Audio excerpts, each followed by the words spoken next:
আজ 12ই জানুয়ারি, স্বামী বিবেকানন্দের জন্মদিন। জীবে প্রেম করে যেই জন, সেই জন সেবিছে ঈশ্বর। এরকম মহান মানুষেরা আমাদের নানান রকম উক্তি বাণী দিয়ে আমাদের জীবনের মানে অর্থ বুঝিয়ে দিয়ে গেছেন। জানি না কতটা মাথায় রেখে চলতে পারি, তবে সত্যিই যদি মাথায় রেখে মনে রেখে চলতে পারি তবে জীবনটা বোধহয় অনেক সুন্দর হয়ে ওঠে। যাই হোক, আমাদের বাঙালির গর্ব, বাংলার গর্ব, এই ঐতিহ্য নিয়েই আমরা চলবো। তোমরা দেখতেই পেলে আমি একটু বেরিয়েছিলাম বলতে একটু দরকার ছিল, কারণ দুধ আনতে যাওয়া দরকার ছিল আর একটু দুটো সন্দেশের দরকার ছিল। করবো আজকে একটু পাটিসাপটা। আমি পাটিসাপটা যদি আমাকে জিজ্ঞেস করো তাহলে বলবো আমি ক্ষীরের পাটিসাপটা ভীষণ ভালো খাই। নারকেলের কোনো জিনিসই আমার খুব একটা পছন্দের নয়। তো প্রমির একটু কালকে রাতে আমাকে বলছে একটু পাটিসাপটা খেতে ইচ্ছে করছে। তো ও বলেছিল গুড়ের যে নারকেল নাড়ুর যে পুরটা হয় ওই রকম পুর করতে আর কি, গুড় দিয়ে নারকেলে। তো সেটা তো আমার পক্ষে পসিবল নয়, কারণ এখানে ভালো গুড় আমি কোথায় পাবো? ভালো গুড় কলকাতাতেও এখন টাকা দিয়ে পাওয়া যায় না, তো সেখানে আমি তো এখানে অসম্ভব ব্যাপার। তো ওই জন্য আমি আর বেকার আমি বললাম দেখো এমনিতেও আমি কোনোদিন করিনি, ফার্স্ট ট্রাই করবো, তার উপর গুড়ের টাকাটাও নষ্ট করবো কোনো দরকার নেই। প্রথমে একটু চিনি, সন্দেশ, দুধ, নারকেল এসব দিয়েই বানাই। আর এখানে কি বানাতে এসছি বলতো? মাশরুম রাইস বানাবো। এই গোটা গরম মশলা গুলো দিলে লবঙ্গটা এমন ফোটে না, কি আর বলবো। দাঁড়াও একটু আমি পেঁয়াজ বাটাটা ছেড়ে দিয়ে নিই।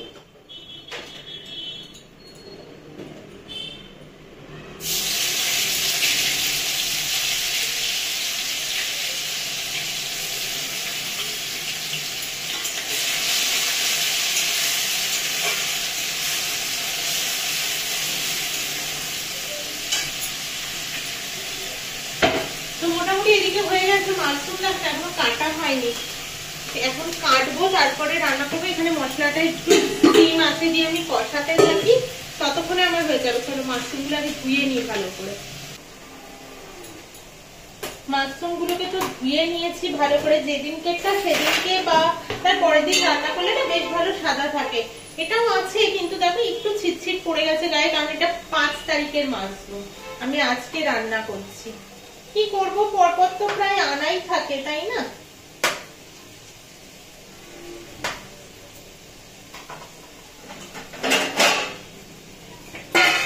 একটু আলাদা করে রাখি। প্রমি মাশরুম রাইসটার সাথে এই মাশরুম ফ্রাইটাও ভীষণ ভালো খায়, তো ওই জন্য একটু মাশরুম ফ্রাইও করব।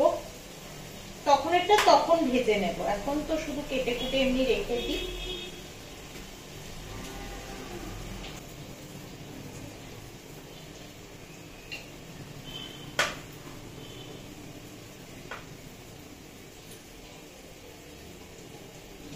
মোটা মোটা দেখে যেগুলো পুরো বড় বড় সুন্দর থাকছে সেগুলোকে ফ্রাইয়ের জন্য রেখে দিচ্ছি।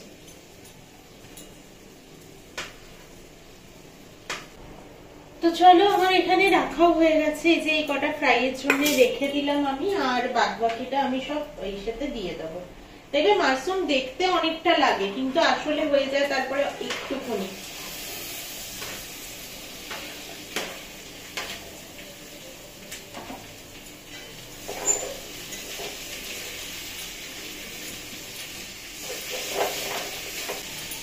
মশলা বাটাবুটি থাকলে দেখবে বেশিক্ষণ লাগে না রান্না করতে। যদি সব রেডি করে করতে হয় তখনই কেমন একটা আলসেমি লাগে। যেরকম পাটিসাপটার পুরো রেডি করা নেই, কিছুই নেই, সবটাই করতে হবে। ভাতের চালটা আমি লাঞ্চের সময় ভিজিয়ে রেখে দিয়েছিলাম, এসে জানি করতে হবে।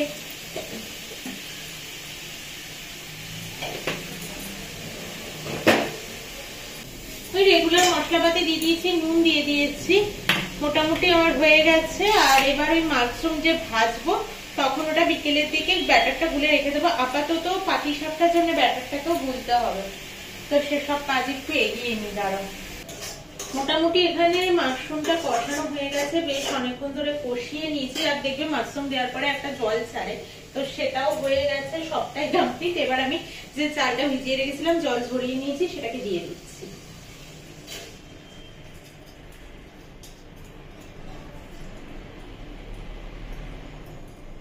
যেহেতু চালের সাথে একটু জল গেছে, তাই জন্য যখন মেপে জলটা দেবো তাই জন্য একটু কমই দেবো জলটা। চালে যে জলটা দেওয়া হয় সেটা যদি একটু গরম করে দেওয়া যায় ভালো হয়, তবে আমার এখন আর অত ইচ্ছে করছে না।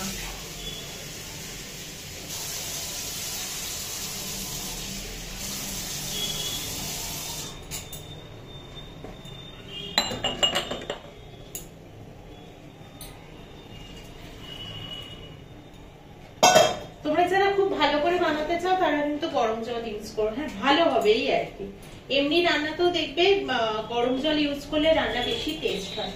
তো দিয়ে দিয়েছি আমি একটু গরম মশলা গুঁড়ো, যখন নামাবো তার আগ দিয়ে একটু জায়ফল ওই গ্রেট করে আমি দিয়ে দেবো।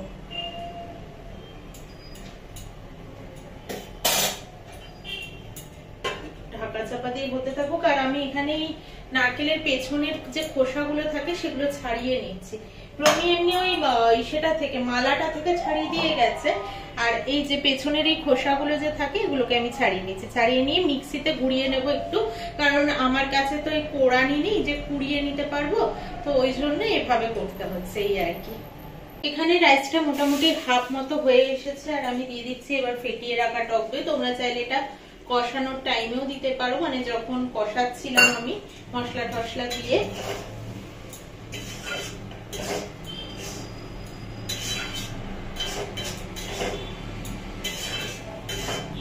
আমিও কষানোর টাইমেই দিই, কিন্তু আজকে ভুলেও গেছি, আর এখন দেওয়া হাফ হয়েছে, এখনো হাফ হওয়া বাকি আছে। আর এই টাইমে দেব হচ্ছে একটু ধনে পাতা, পুদিনা পাতা একসাথে কেটে রাখা হয়েছে। এবার এটাকে আবারও ঢাকা চাপা দিয়ে দেবো, এটা হতে থাকুক। আর ততক্ষণে আমি এবার গ্রেট করে নিয়ে আমার সমস্তটা কাটা হয়ে গেছে, এটাকে একটু ছোট ছোট টুকরো করে নেবো। মিক্সি নিয়ে যা ভুগছিলাম, ভাবলাম কালকেই বোধহয় তার অবসান ঘটেছে, কিন্তু না ঘটেনি। এটার সাথে ওই মিক্সির মেশিনটা সেট হচ্ছে না, ফলে এটার কাটাটা ঘুরছে না, পাল্টাতে নিয়ে যেতে হবে। কালকে ওই বাটির মাপে ঠাপে তো দিল, কিন্তু ওই বা কি করে জানবে, দেখা যাক। এবার মেশিনটা আজকে নিয়ে আবার যেতে হবে, আর ভাল লাগছে না। নারকেল ঘোরানোর চেষ্টা করলাম, হচ্ছে না। আর পুরোনো বাটিটাতেও একবার দিয়ে তাও চেষ্টা করলাম, দেখলাম হচ্ছে না কিছুতেই কিছু, মানে বাটিটাই খারাপ হয়ে গেছে এই আর কি। তো চলো দেখছি, ভাবছি প্রমির জন্য ওয়েট করবো কিনা, কারণ ওরও আসতে আর বেশিক্ষণ বাকি নেই। তারপরে ভাবছি ওর কি এসে আর যেতে ইচ্ছে করবে না, নিজেই করিয়ে আনবো, সামনেই দোকানটা। তো দেখি কি করি। করিয়ে নিয়ে এসেছি। ঝুল ঝুলের অবস্থা দেখো আমার, এই দেখো এই জাস্ট মেশিনটাকে ব্যাগ থেকে বার করে রাখলাম। এ দেখো নিচের মেশিনটা কালো কালারের ছিল, এখন গ্রে কালারের কিরকম একটা উঁচু মতো লাগিয়ে দিল, বললে এবার বসছে। তো উনি টেস্ট করে দেখে দিল আমাকে, এটা লাগিয়ে দিল। 5 মিনিটের কাজ ছিল, আমি হেঁটে তাড়াতাড়ি করে দৌড়াতে গেলাম। নারকেল ফারকেল কেটে ফেলেছি না, হ্যাঁ আবারও হয়তো আজকে ঠিক না হলে ওয়াচম্যানের মিক্সিটা আনতেই হতো। ও বলেইছে যে প্রবলেম হলে নিয়ে যাও, যতদিন না ঠিক করাতে পারছো। কিন্তু ব্যাপারটা হচ্ছে আমি সত্যিই চাই না আমার নিজের কারণে আমি কাউকে ব্যতিব্যস্ত করি বা কিছু। সে হয়তো ঘুমাচ্ছে বা রেস্ট নিচ্ছে, কিছু করছে, তো তাকে গিয়ে আবার বেল বাজিয়ে ডাকা, এই জিনিসটা একদম পছন্দ নয়। কিন্তু দরকার হলে তো ডাকতে হতোই, এই আর কি। তো নিয়ে এসেছি, করিয়ে নিয়ে এলাম। প্রমির জন্য বেকার দাঁড়ালাম না, ছেলেটাও অফিস থেকে আসবে বেকার, তো ওকে উদ্বাস্তুর মতো আবার দৌড় করাতে হতো। তো বিশ্বাস করো, আজকে যদি পিঠের ব্যাপারটা থাকতো, মানে আমার বর যদি খেতে না চাইতো, আমি মিক্সি নিয়ে এত তাড়াহুড়ো করতামই না। আমি ভাবতাম যে থাক, পরে মানে খুব পরে গেলে তো হতো না, কারণ যেহেতু পাল্টানোর ব্যাপার বা চেঞ্জের ব্যাপার ছিল একটা, যদিও চেঞ্জ করতে হলো না এই আর কি। তো ওইটাই আমি একটু ঘি দিয়ে দিলাম, স্প্যাচুলাটা দিয়ে বার করে দিয়ে দিলাম আর কি। তো মিক্সি এখন তো নতুন ব্লেড একদমই, তাই ভালোই ঘুরছে দেখলাম ব্যাপারটা, মানে ভালোই পেস্ট হচ্ছে আর কি। তো চলো নারকেলটা দিয়ে দিই।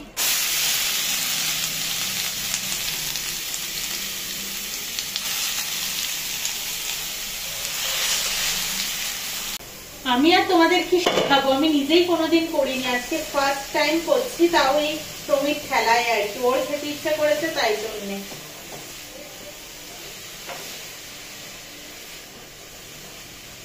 নারকেলটা একটু হোক, আমি চিনিও দেবো এটার মধ্যে।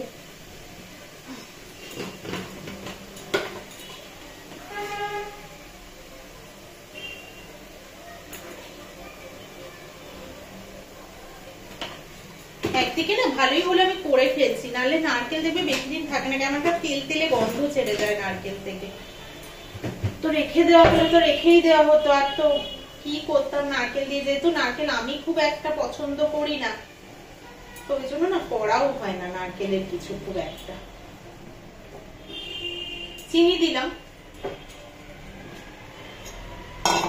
আর বাটিটার মধ্যে একটু দুধ হয়ে গেছে, রীতিমতো না হাঁপিয়ে গেছি, হাঁপিয়ে।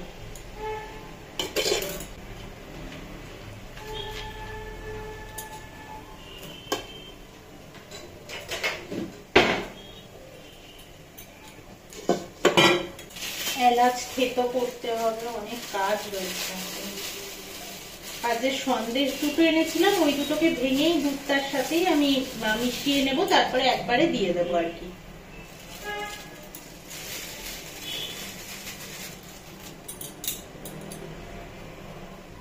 আমার মা বাবা শুনলেও অবাক হয়ে যাবে যে আমি পিঠে বানাচ্ছি। তো মিশিয়ে নিয়েছি, দুধটা দিয়ে দিচ্ছি। সন্দেশ ভাঙা এটা হতে থাক, আমি এলাচটাকে এবার পুরো করে নিই। এটা দিয়ে করতে হবে, কারণ আমার তো কিছুই নেই এখানে থেতো করার মতো। এখানে আমি পাটিসাপটার গোলাটাও রেডি করে নিয়েছি। এটার মধ্যে আমি দিয়েছি হচ্ছে চালের গুঁড়ো, ময়দা, চিনি আর হচ্ছে দুধ। পুরো গোলাটাই আমি দুধে গুলেছি, কোনো জল ইউজ করিনি। তো এটার মধ্যে দিয়েছি ধরো 100 গ্রাম যদি চালের গুঁড়ো হয়, 70 গ্রাম ময়দা আছে, মানে এই রেশিওতে আমি দিয়েছি। আর এখানে পুরটাও দেখো রেডি হয়ে গেছে। এরকম হেজি হেজি আসছে কেন? হ্যাঁ এবার ঠিক আছে, পুরটাও রেডি হয়ে গেছে। এটা ওই যেরকম আমরা সুজি নামাই দুধ দিয়ে করলে সেরকমই নামিয়েছি, খুব ড্রাই করিনি আবার খুব ঝোলা আছে এরকম ব্যাপারও না। তো এটা ঠান্ডা হোক আর এটা চিনিটা গুলে যাক, তারপরে আমি আসবো আবার রান্না করে। তো আজকে ফার্স্ট টাইম করলাম, তাই জন্য তোমাদের সাথে আর কড়াটা শেয়ার করলাম না। দেখো আজকে 6-7 খানাই বানিয়েছি। তো প্রথম অ্যাটেম্পটে এরকম হয়েছে, আমি তাতেই ভীষণ খুশি। হ্যাঁ একটু সাইজে গড়বড় হয়েছে, এটা একটু বড় হয়ে গেছে, আর বাকি দুটো সমান হয়েছে মোটামুটি। তো ঠিক আছে, বেশি আমি করিনি আজকে, ওই জন্য রিস্ক নেইনি বেশি। যা গুলেছিলাম তাতে 6-7 খানাই হতো, হ্যাঁ 7 খানাই হয়েছে। তো এই তো ওকে দিলাম, আর একটা দেবো ওকে, হচ্ছে সেটা।